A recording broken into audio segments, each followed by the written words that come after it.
Welcome to The Road. This is a weekly podcast of All Saints Lutheran Church. I'm your host, John Pedersen, and I serve as pastor. Each week, we reflect on faith, life, and navigating the road ahead. The language of journey is common when we think about life. It has its joys and challenges along the way, and we all need a little encouragement and guidance at times to keep us going. There's a word in the Bible, asphalia, which means truth, but it's the same root word we use in English for asphalt, if you can believe that. It's a solid surface that makes travel easier and more assured. And so every week we're going to be exploring elements of faith and life that keep us on the road. Faith isn't about living a perfect life. It's about finding our way, getting through rough spots, but seeking out those great vistas too. You can find my weekly message here, but you'll also find special conversations with guests who have insights on things like wellness, parenting, and living with unique purpose. If you appreciate this podcast, remember to subscribe where possible and share it with a friend. Here's this week's message. Well, we're continuing our series, Letters, looking back at some of the letters written to the early church, which are part of our Bible. We spent the first 2 weeks looking at excerpts from Paul's letter to the Ephesians, and these final 2 weeks we're looking at two passages from the letter of James. James was not written to any particular congregation or community that we're aware of. It's more general in scope, and it's traditionally understood to be written by James, an early leader of the church in Jerusalem, and the brother of Jesus, who we learn about in the book of Acts. And as we just heard, James is encouraging Christians to conduct their lives not according to earthly wisdom, but according to the wisdom that comes from above, from God who gives every perfect gift. And so as we start out today, I want to ask you a question. What is your image of the model Christian?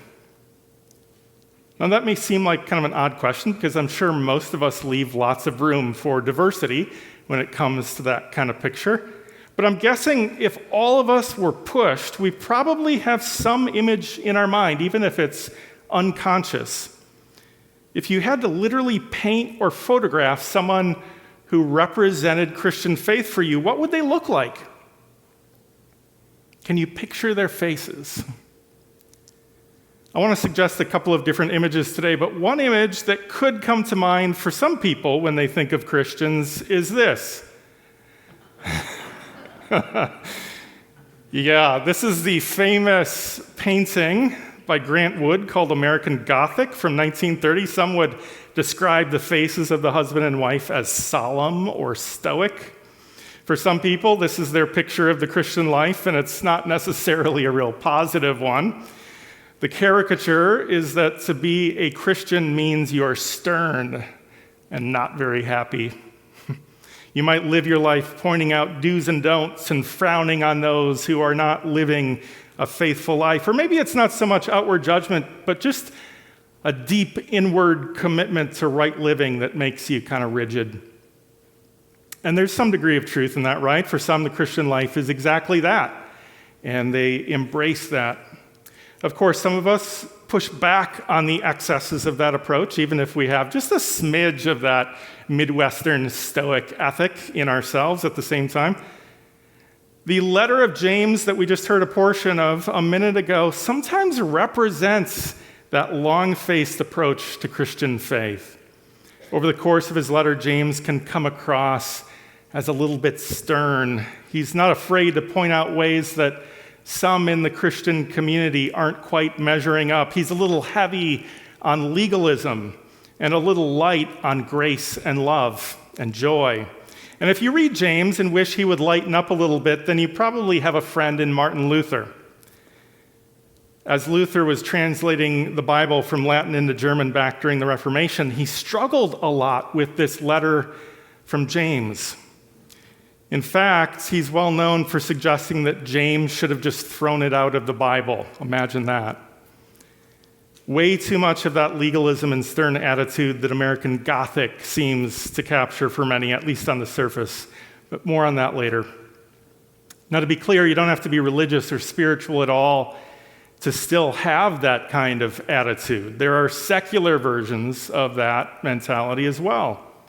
But Luther preferred grace and forgiveness and love over all of the lists of do's and don'ts and what may come across at times as shaming or an overly serious approach to life. Interestingly, though, later in his ministry, he actually warmed up a bit more to James. He didn't advocate for getting rid of it anymore. He saw the value in it and the truth of it. Maybe it was living in community longer, or seeing all of the typical human pitfalls as the leader of a movement who had started to implement a new vision, but had to grapple with reality as well. And Luther himself, despite always making the case for why God loves us and always approaches us with grace, was never shy about calling people out himself. Luther believed strongly that in this life we do need to balance law and gospel, or in other terms, we need to lay down guidelines and boundaries while also sharing God's love. And so that's a little bit of what we hear in James' letter today. He's counseling those who are reading the letter to use some caution in their life. He's calling out some potential problem behaviors. And there are 3 parts of today's reading that I want to just draw out a little bit and talk about. And in the first part, he says, "Let everyone be quick to listen, slow to speak, slow to anger, for your anger does not produce God's righteousness. Therefore, rid yourselves of all sordidness and rank growth of wickedness, and welcome with meekness the implanted word that has the power to save your souls." Quick to listen, slow to speak, slow to anger. Is that a recipe for relationships and communication that would benefit us today? Would our culture and dialogue today be different if all of us were able to listen more, think before speaking, and restrain our anger? Those words largely do reflect a prevailing philosophy undergirding the Roman world at that time that some of you have heard me talk about before. It's that Stoicism that was a foundational philosophy of the ancient world that is popular again, even in psychology, with references to writings by people like Marcus Aurelius. And there are hints at it throughout the New Testament with cautions against becoming consumed by our passions, which was an important emphasis of the Stoic tradition. Stoicism wasn't then and still isn't completely out of step with Christian teaching. They do diverge at some points, but maintaining self-control is certainly a common value. On social media, in the news, and in pop culture, there is a kind of abrasive quality to our culture that hasn't always existed. And to be fair, we do need to allow for open dialogue. We do need to let others speak and to be the ones to listen. Because when discourse is just everyone angry and no one truly listening, is that healthy? It may be satisfying, but James says your anger does not produce God's righteousness. He said, rid yourselves of all sordidness and rank growth of wickedness, and welcome with meekness the implanted word that has the power to save your souls.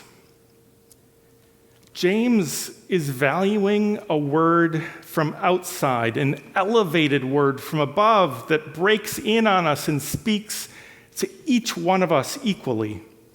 A word from God that proclaims that all of us fall short. All of us have room for improvement, and that God offers us grace in the midst of that. James says, be doers of the word and not merely hearers who deceive themselves. This is not James' famous quote that faith without works is dead, but it's an echo of that. And if any think they are religious and do not bridle their tongues but deceive their hearts, their religion is worthless. James has more to say elsewhere about taming the tongue and watching what we say, that our words can be destructive. But he's reinforcing here that we should work to be more constructive in conversation. And the final piece that I wanted to lift up from the portion of the letter from James today is this. Religion that is pure and undefiled before God the Father is this, to care for orphans and widows in their distress, and to keep oneself unstained by the world. Being a doer of the word and not merely a hearer means caring for those in need, widows and orphans. There is a kind of excessive, stoic, and individualistic mentality that looks past those in need. We don't need to be moved by the plight of others. That's their problem. It is what it is. We all have to make our way in life. But James is challenging that mentality and that attitude. That's not the way Christians should live. We should be stirred up to act with compassion, to care for our neighbors as Jesus taught. It's easy to be worn down and desensitized to all of the needs in the world today. Through modern communication, we see the needs of neighbors around the world with more clarity than ever and more quantity and amount than ever. We've witnessed those trying to leave Afghanistan this past week in the bomb that killed so many. There will be refugees seeking a new home as a result of events there, as there are in many other places around the world. Some of you know that a 7.2 magnitude earthquake hit Haiti a couple of weeks ago. They've been devastated. I got an email this past week from Lutheran World Relief, which is organizing recovery efforts. Over 2,100 have died, and over 12,000 were injured. Tens of thousands are homeless, and churches, schools, medical clinics, and hospitals have collapsed, literally. The risk of disease from contaminated water has increased dramatically. If you're interested in learning more about the situation there, you can visit lwr.org.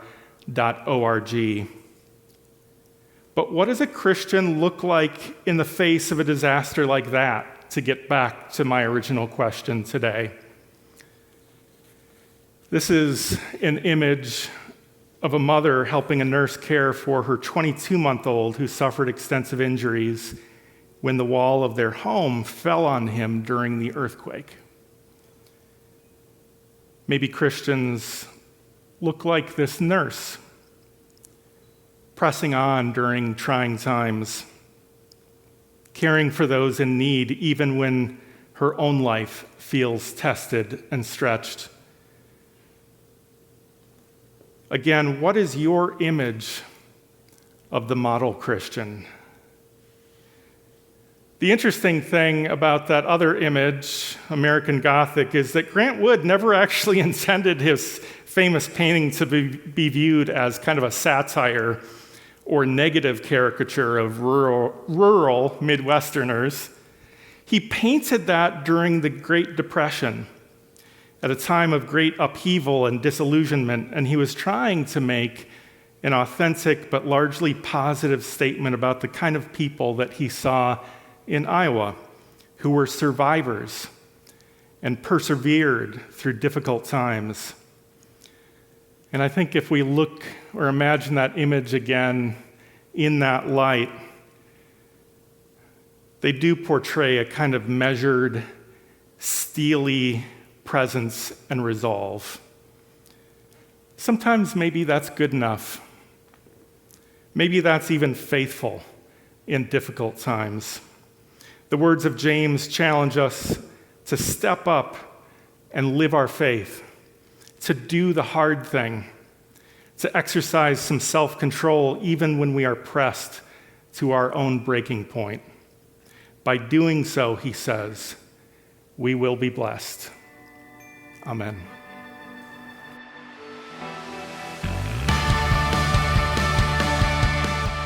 That's this week's message. You don't have to navigate the road ahead alone.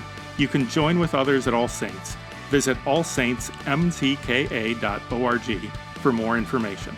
Have a great week.